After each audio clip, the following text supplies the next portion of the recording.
shocking video, strange stories, and surreal moments.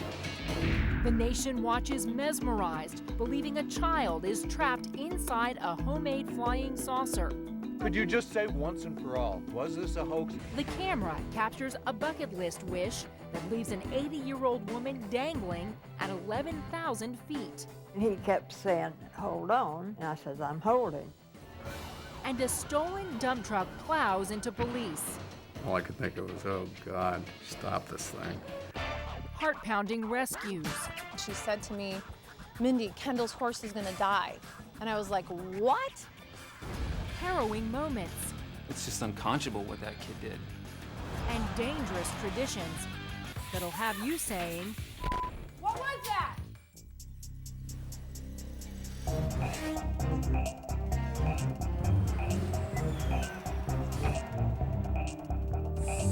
Caught on camera, odd and outrageous. The nation is transfixed by a bizarre story of a boy trapped inside a runaway balloon. I had to find my son. That was the only thing in my mind. October 15, 2009, Fort Collins, Colorado. Self-taught scientist Richard Heaney, his wife Mayumi, and 3 sons, Bradford, Rio, and Falcon, are in the backyard launching a test aircraft. The intention was that you and I and everybody else could pull out of our garage one day, hover about 50 to 100 feet off the ground, go to and from work at about 35 miles per hour using high voltage. But as the aircraft rises, Bradford yelled at me and said, "Dad, Falcon's inside." I'm thinking in the back of my mind, he's right behind me, because that's where I saw him last that I could remember. So it takes off, it's shooting off to the airport area. My first thought was to call the FAA, because it's going straight to the airport. And I did what I had to do. Richard calls the FAA, 911, and a local TV station because he says they have a helicopter that can follow the craft in flight. Hello? Yes, is this Richard? Yes, it is. Okay, how long has the 6-year-old been missing? Just a few minutes. Was the flying saucer in the backyard? Yes. But could a little boy really be inside this balloon-like object more than 1,000 feet off the ground? This thing takes off. Your son tells you Falcon's inside. Are you really going to stop and try and find reasons why maybe he's not in? Looked a lot like a spaceship. Within a few short minutes, the story sparks a media storm, and the balloon boy goes global.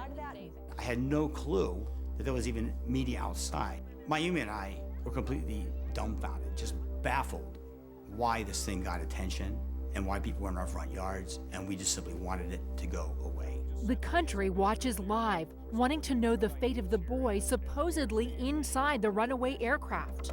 After more than an hour in flight and covering 50 miles across 3 counties, it crashes softly to the ground. The sheriff's department rushes to the saucer but finds no one inside. Rescue crews continue searching for the missing boy, but shortly after the balloon lands, as police hold a news conference, word comes in that the Heaney boy has been found. He's been located, he's alive, he's at the house. I didn't want to come out really soon, or else he'll yell at me and I'll probably get in trouble. It turns out Falcon is hiding in the rafters of the family garage the entire time. His parents are ecstatic that he's safe. Mayumi and I are both in tears. What more would you want at that moment that the guy's safe? However, that night, when the Heaneys sit down for a satellite interview with Wolf Blitzer on CNN, this odd and outrageous yarn begins to unravel. Why didn't you come out? You guys said that we did this for the show. Falcon apparently reveals it's a hoax, a publicity stunt to help the Heaneys get their own reality TV show. Public sympathy begins to turn into suspicion, but Richard insists his son misunderstood the question. A Japanese guy had asked Falcon, could you please show me how you got in the attic for my TV show? So he was referring to a guy that had asked him to show him how he got into it for his TV show. The following morning, the tide of public sentiment continues to turn on the Heaneys, with Falcon's nauseated Today Show appearance. That's what he was referring to. After the fact, we have since learned, as many of you have, that these people are actors. Could you just say once and for all, Was this some sort of publicity stunt? Was this a hoax? And will you talk to the police today? Absolutely no hoax. I think it's horrible. I think that we live in a very negative society. They said, look, they need a bad guy of the week, and you're it. 2 days later, charges are filed against the Heaney's. The misdemeanor is false reporting to authority. The other charges are felonies. On November 13, 2009, Richard pleads guilty to a felony charge of trying to influence a public servant. His wife Mayumi pleads guilty to filing a false report. Richard serves 90 days in jail, Mayumi 20. They are also ordered to pay $36,000 in restitution. Despite pleading guilty, Richard stands by his claim. It was never a hoax, not once. The threat of deportation for Mayumi was imminent. I had to save my family. So do you choose 90 days and save your family, or do you go through a long, dragged-out process of losing your family? In 2010, the Heaney's leave Colorado and relocate to Florida. We just simply move on. If you live in a negative energy zone, you must get out. Otherwise, you're going to get swallowed up. Caught on camera, visits the Heaney's 3 years after the Balloon Boy incident. Despite having a YouTube presence and doing our interview, Richard says they generally avoid the spotlight. We found activities to do to isolate ourselves away from other people who had negative opinions about us. One of the things that came out of it was the kids started their own band, and they're damn good. The Heaney boys are aspiring heavy metal rockers with the hair to prove it. If everybody did have long hair, we would have short hair. Or a mohawk, whatever. Just want to be different. I'm inventor Richard Heaney. And Richard continues to chase dreams, inventing contraptions. I'm the inventor of the Heaney Duty truck transformers. Like a pickup truck robot that loads and unloads heavy equipment in minutes. The Heaney Duty truck transformers it's been a dream come true. So I got the prototype finished. Now it's time to get them marketed. He's also trying to reinvent himself. No matter how bad things get in your life, just remember, there's always something positive that's on the other side of the pendulum. Because no matter how far that negative pendulum swings, it's always going to go to the positive, every time. We're coming right at you. We're coming right at you. A stolen dump truck rips through an Ohio suburb and takes the police head on. Ram me there. We're going to ram another cruiser.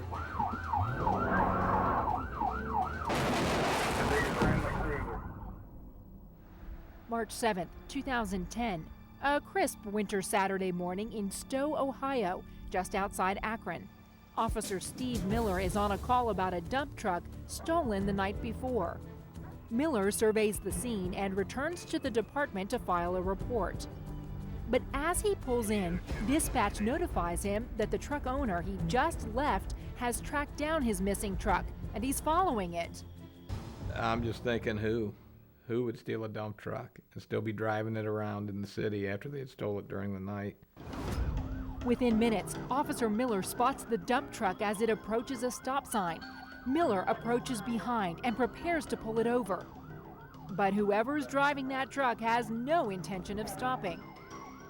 Soon, another officer is on the scene in an SUV. A third officer, Sergeant Ron Jones, speeds toward the scene, while his fellow officers use their cruisers to box in the monster truck. I'm just thinking, okay, he stopped, he's gonna bail out, he realizes this isn't gonna happen. But the thief doesn't stop, far from it. He uses his truck as a weapon, putting it in reverse, bulldozing the SUV, and pushing it nearly 40 feet before coming to a stop. As he starts pushing me backwards, I just spun my steering wheel. I was able to spin out of the way. The vehicle used for construction continues its path of destruction, now driving backwards down a busy highway. The scene moves toward a line of oblivious drivers stopped at a crowded intersection. Sergeant Jones uses his cruiser to shield the unsuspecting drivers. As it was going down, glass was popping and spewing out all over the inside of the truck. It was terrifying, actually. The truck destroys Jones's cruiser and slams into 3 other cars. A few minutes later, 2 people jump out of the passenger side. Both are detained by officers. The driver, however, has other plans. That is correct. By now, officers from Stowe and 5 neighboring cities join forces as the truck pulls onto a major interstate. The rogue truck rumbles southbound on I-77. Police deploy spike strips and block the on-ramps to limit highway traffic. But the driver rolls on, undaunted, even throwing bricks and a tarp out his window. But alas, all things must come to an end. The spiking attempts pay off. The front tire goes flat, and the driver grinds to a halt against a guardrail 52 miles away from where the chase began. The joyride is over, and thankfully no one is seriously injured. Police take the suspect, Stowe resident Joshua Giles, into custody. He's only 17, but he's already got a lengthy rap sheet. We had dealt with the suspect before. I knew the name once I had heard it. According to the police report, Giles stole the truck the previous night to get to a friend's house. The next morning, he invited 2 other friends on a joyride. The 2 passengers say they had no idea it was stolen. Giles is convicted on multiple counts of aggravated assault and 1 count of auto theft. He pleads guilty and is sentenced to 3 years in juvenile detention. It took a team effort to run this reckless teen down, and it was all caught on camera. Coming up, a desperate prize-winning stallion in over his head 2 miles out in the ocean. When caught on camera, odd and outrageous continues.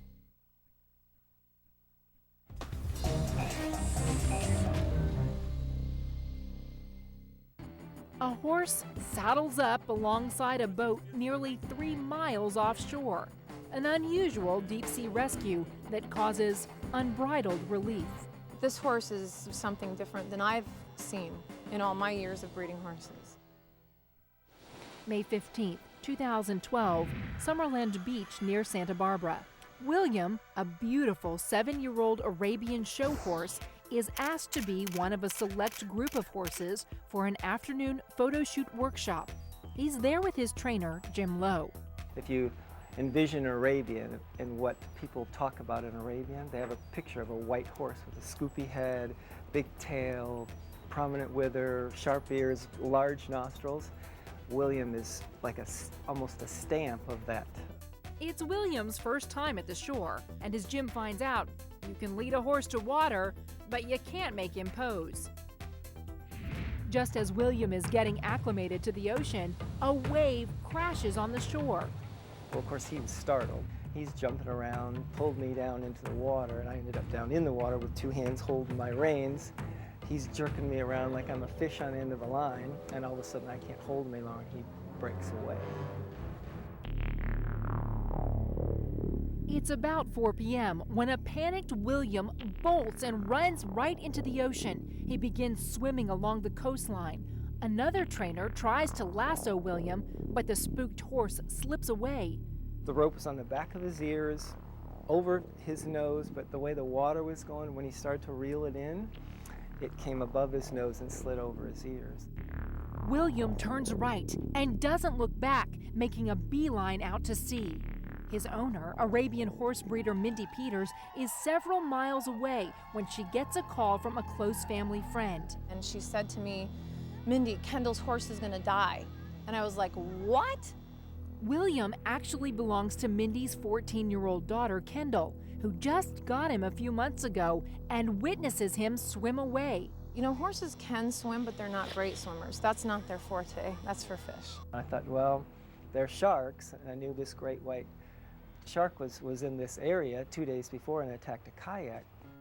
William is getting farther and farther away, eventually swimming out of view from everyone on shore. Local water rescue agencies are notified of William's predicament, and several watercraft are dispatched to search for the elusive Arabian seahorse.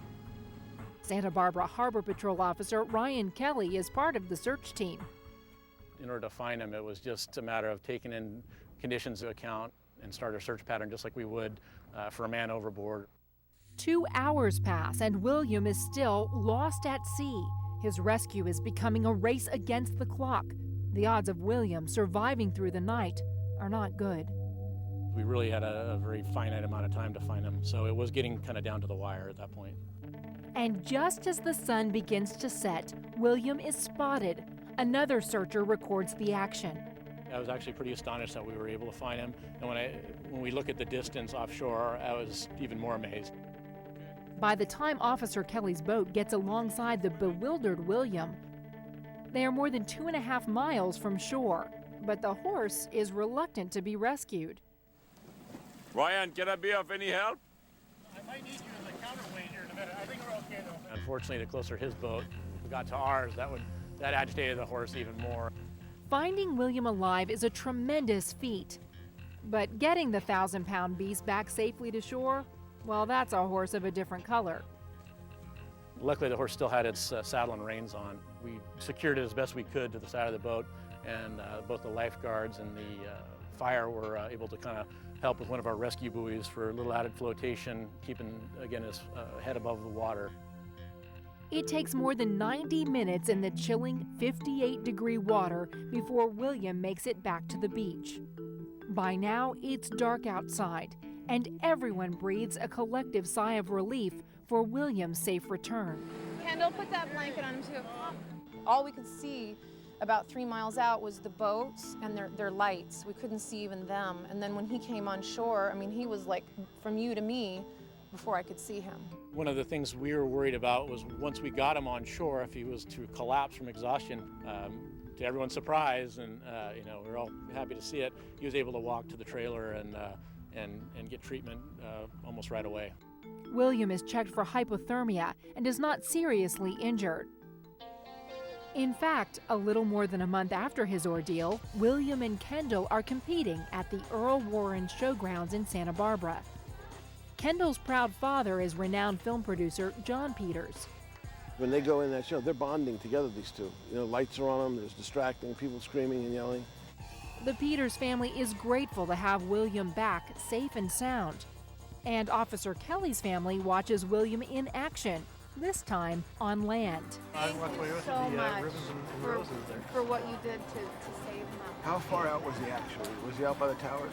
He wasn't that far, but he was about just under 2.5 miles, which is, if you really get the perspective out in the boat, and it's incredible, Well, we saw the lights of you guys coming in, and that's all we could see were the little lights away in the distance. I was like, he can't be out that far. I mean, it was incredible. And thanks to the rescue efforts, William and Kendall continue strutting their stuff, winning at the Arabian Horse Association's 2012 Youth National Championship.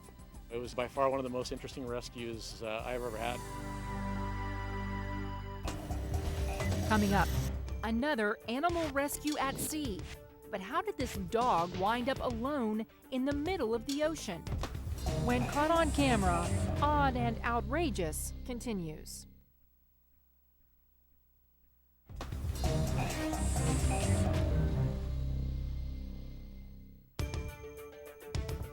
A fisherman in the Gulf of Mexico hauls in an odd catch. We have dogfish up on the West Coast, but they're quite different than the one I caught. Saturday, January 7th, 2012. Web developer and recreational fisherman Rory O'Connor is in Sarasota, Florida, visiting his parents and spending the afternoon fishing off of Siesta Key Beach. While in the water, O'Connor often mounts a portable video camera to his kayak. I fish alone. If I catch a big fish, nobody's gonna believe me. Plus, I can brag to my other kayak fishing friends, hey, look what I caught. But O'Connor has no idea of the heartbreaking fish story his camera is about to catch. He's been out for a few hours when he hears something, but this is no fish. And I looked over my left shoulder and I saw a dog. My first thought was, why is he coming straight at me? I was a little worried he was going to try to, attack me or something. But as he got closer, I could tell he was really in distress, just by the look on his face. I knew he needed to get out of the water, so I just grabbed him by the collar and hauled him onto the back of the kayak. I have this little milk crate that I keep my fishing gear in, so I went over to the nearest boat to ask them if maybe they had lost a dog. You didn't lose a dog, did you? You just came swimming up to me. No one on the boat is missing a dog. The mystery of the swimming dog only deepens when O'Connor paddles to the nearest shore point. Walked him down the beach and asked people if they lost a dog, and everybody looked at me confused. I didn't know what to do. I knew this dog needed to go to a vet because he was bleeding pretty bad.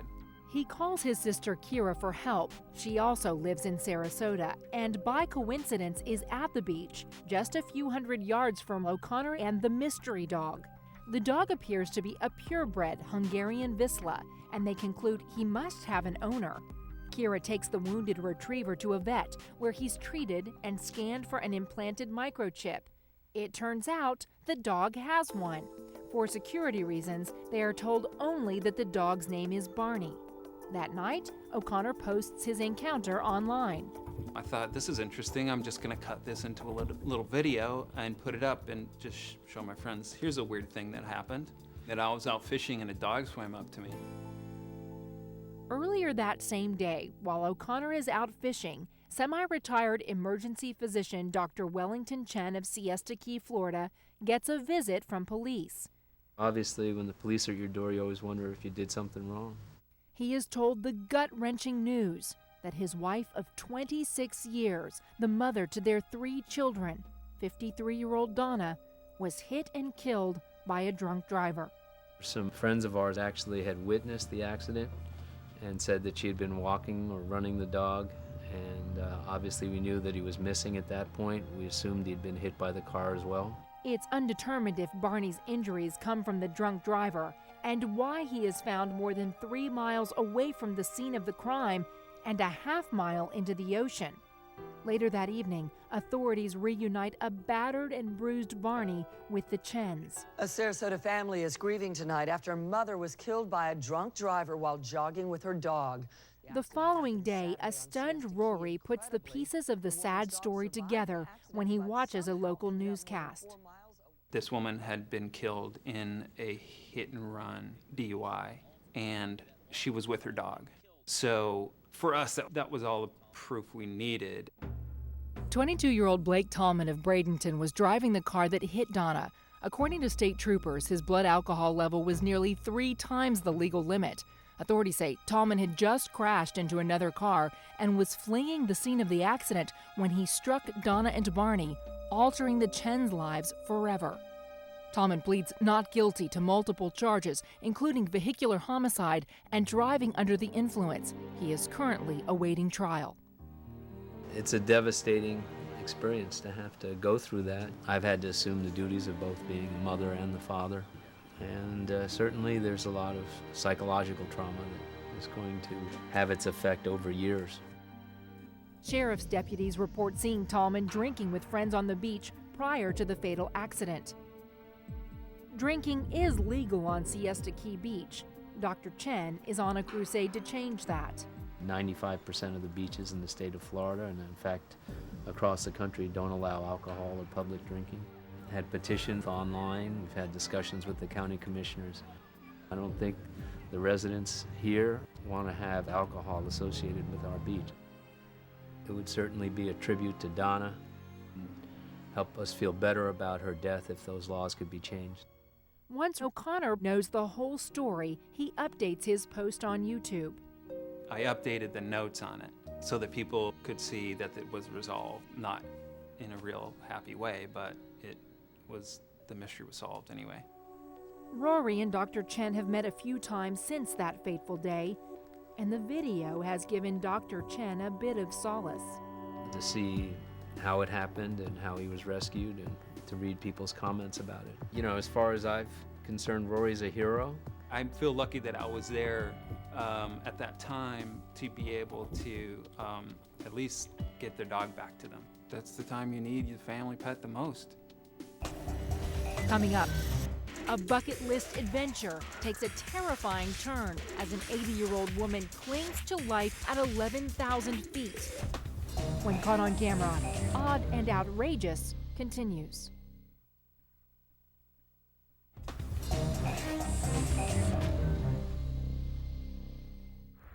Caught on camera.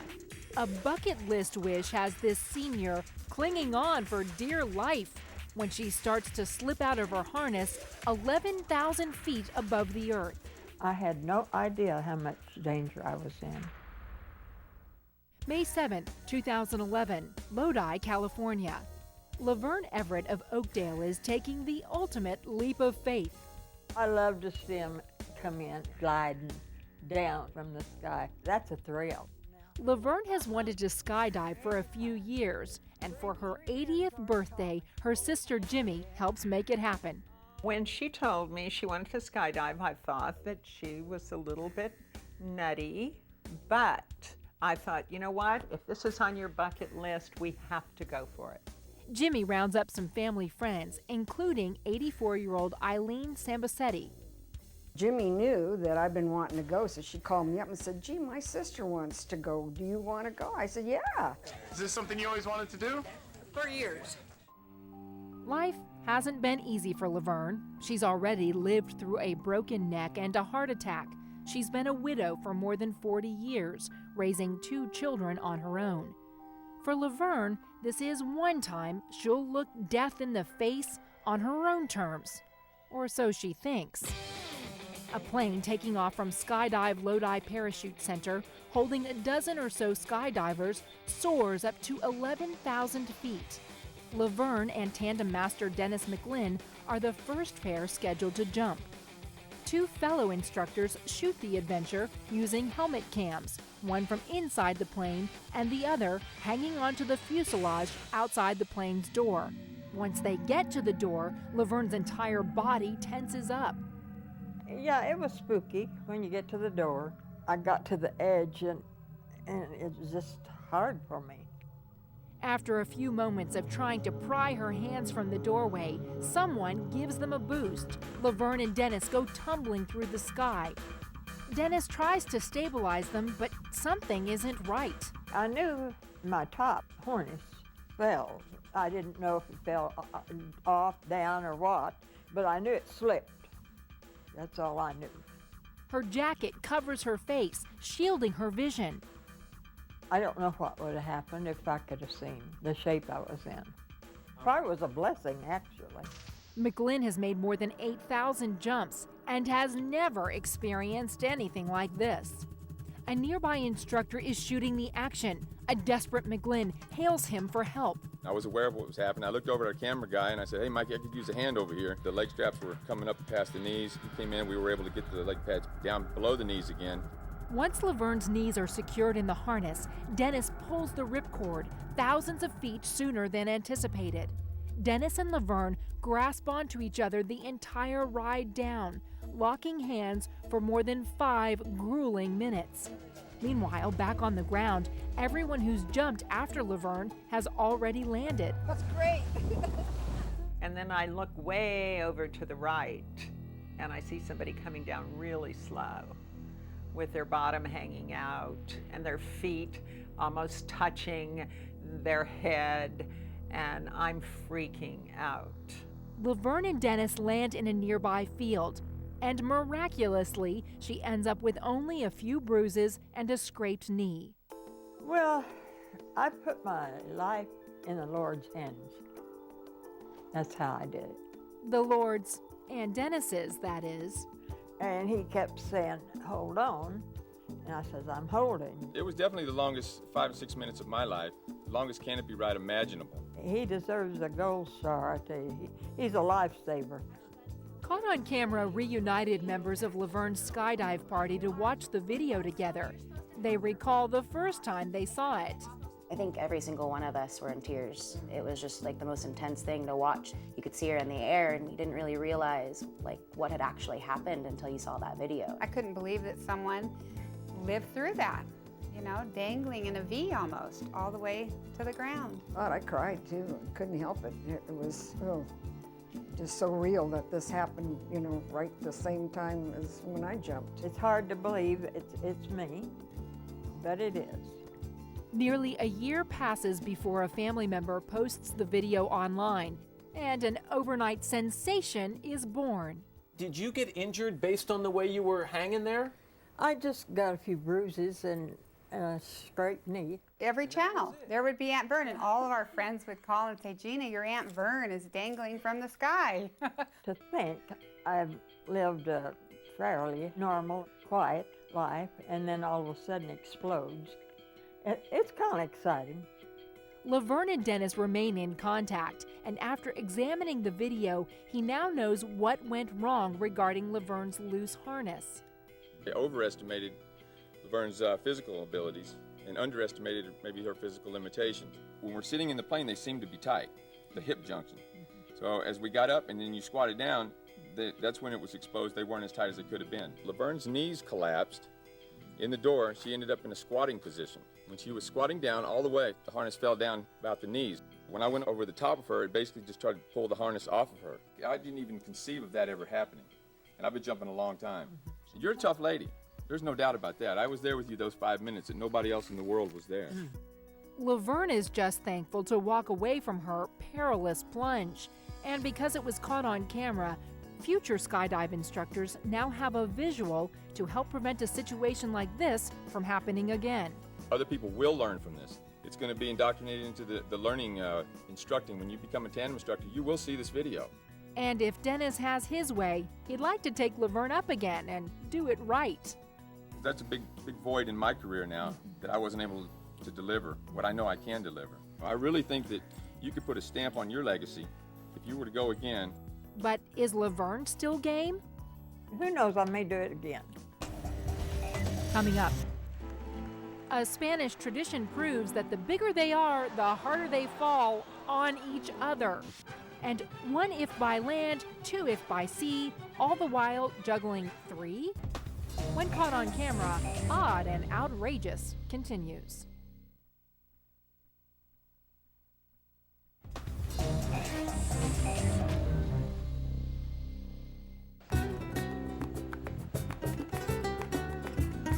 A Spanish cultural classic dating back more than 200 years gives a new meaning to the phrase, "It takes a village to raise a child."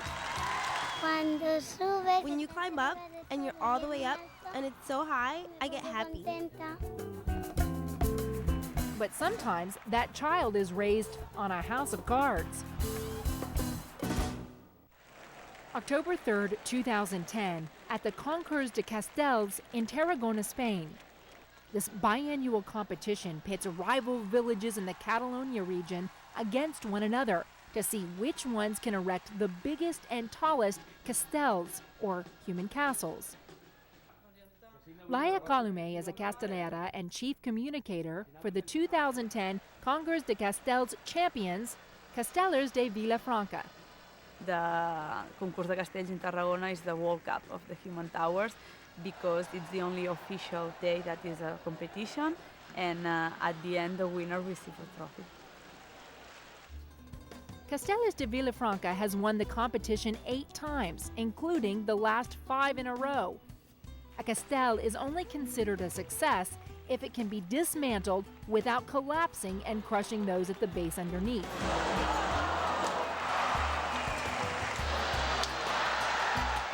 The oldest people and the tallest one and the biggest one in the base of the structure of the castell, but then you can find the children in the top. That's right, children, some as young as 5 years old, climb atop the human towers and salute the crowd. When I'm on top or I'm in the enchaneta, I get nervous. A 9 or rarely achieved 10 level castell can exceed more than 40 feet in height. That's a long way up with very little protection. It's normally are just for the children, the helmets, but also here in our group we have teeth protection for the children. It's important, the belt for protecting your back, but also for the people who climb up the castle, it's important because it's a point of support. And I think that the best security measure for the rest of the people of the group is to know the position and the practice. Because of the element of danger, paramedics are on standby at the concours. In Vilafranca, they take castelling seriously, often well into the night. We practice 3 times per week here. in our building to be sure that when we go to a place to do a structure, it will be good, the structure. We don't fall down.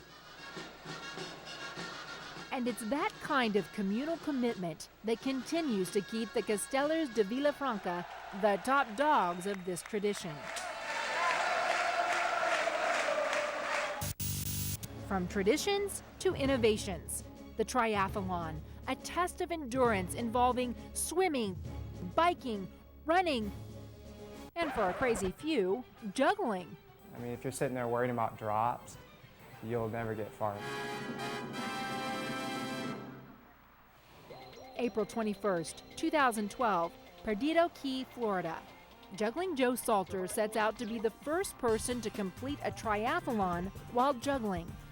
The swimming and juggling takes a lot out of you physically. Growing up as the youngest of 4 boys, Joe pays close attention to his dad, Mickey, a professional entertainer. So I taught Joe when he was young. He'd take a little block, a foam block, and stick on his head when he was 3 and balance it. As Joe grows up, he plays sports and drops juggling for a time, eventually picking it up again as a young adult. So I was always using juggling in weird ways to help my coordination. Eventually I just got into running too, and juggling at the same time, and then I heard about combining them, and the rest is history. Joe becomes what you call a joggler. Juggling is juggling and jogging combined. And if you can juggle and run and not be afraid what people think, then I think it's healthy for you. In 2009, Joe joggles 2 marathons, finishing each in an impressive 3.5 hours. But afterwards, he looks to do something different and takes joggling to the next level. He comes up with the idea of competing in a triathlon while juggling, swimming, biking, and running while keeping the balls in motion throughout the entire race. His wife Cheryl isn't surprised by his quest. He's always been that type of person to go for it, and nothing was going to stand in his way. He asks longtime pal Royce Wagner to document his adventure.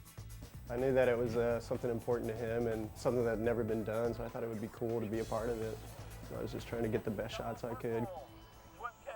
While on the bike, Joe juggles 2 balls instead of the standard 3, allowing one hand to steer. Swimming while juggling, or swaggling, is a feat within the feat that Joe takes credit for innovating. It exhausts you, and especially being in salt water and waves hitting you in the face, knocking you over. You feel like you're in a washing machine out there in the Gulf. There's thousands of jugglers, but to be able to come up with swimming and juggling at the same time is what I think is amazing. I'm proud of him for that. After 10 months of training, Joe juggles through the quarter-mile swim, 16.2-mile bike ride, and 4-mile run, finishing the Mullet Man Triathlon in 1 hour, 57 minutes, ahead of 2/3 of the competitors, none of whom were juggling. But for Joe, it's not about his race time, it's about the time he's having during the race. I'm doing stuff off my head for the crowd, just cheering people up if I go by. They want that out of you. They don't want the stiff-faced guy going by taking it too seriously. Coming up, a pet safety video proves anything but safe. Whoa! What was that? The house just caught on fire. When caught on camera, Odd and Outrageous returns.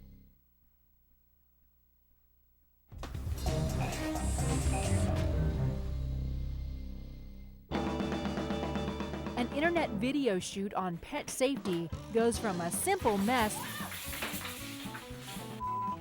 to sudden mayhem in a flash. Whoa! There was a huge boom, and it made the whole apartment shake. And then, obviously, I was like, what was that?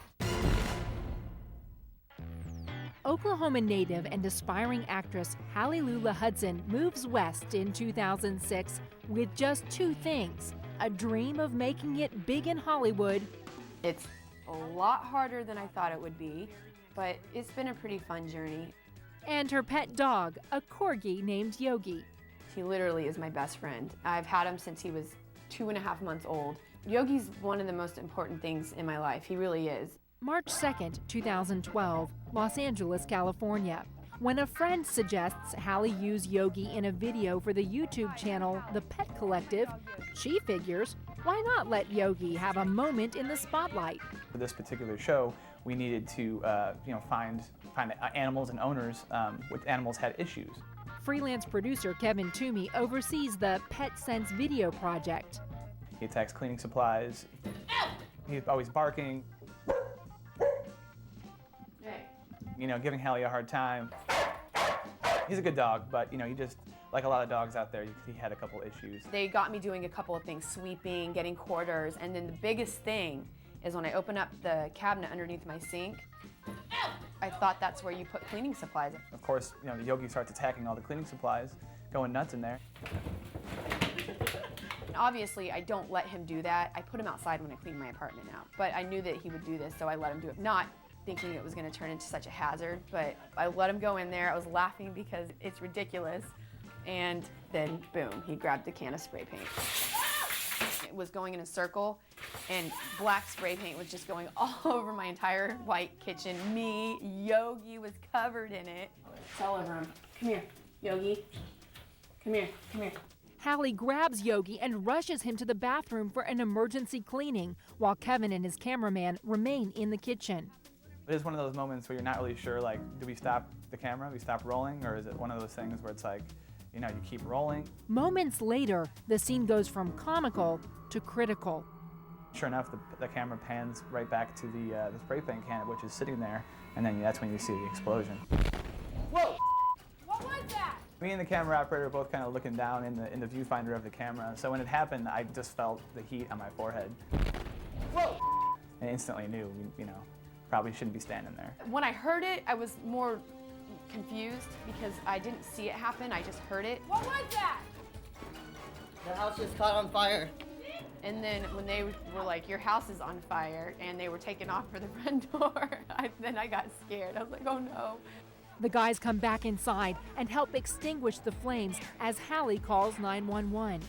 So we immediately rushed over and just tried to fill up anything. We tried to fill up water containers to try to put out the fire. They were getting water and tossing it everywhere, and I just remember no there, no there. Like everywhere I saw fire, I was like, no there, no there, no there. In there! Get it in there, hurry! Because I was confused and panicked. The camera's rolling, and the camera operator is just kind of holding it by his side. So it's not really good coverage of the flames. But yeah, we just tried to throw as much water as we could on top of the fire. Firefighters arrive on the scene as Hallie and the guys finish extinguishing the last of the flames. But the question remains, why did the spray can burst into a fireball to begin with? The fire chief came in and he looked around and he goes, oh, he was like, you had your pilot light to your stove right here and the fumes caught it.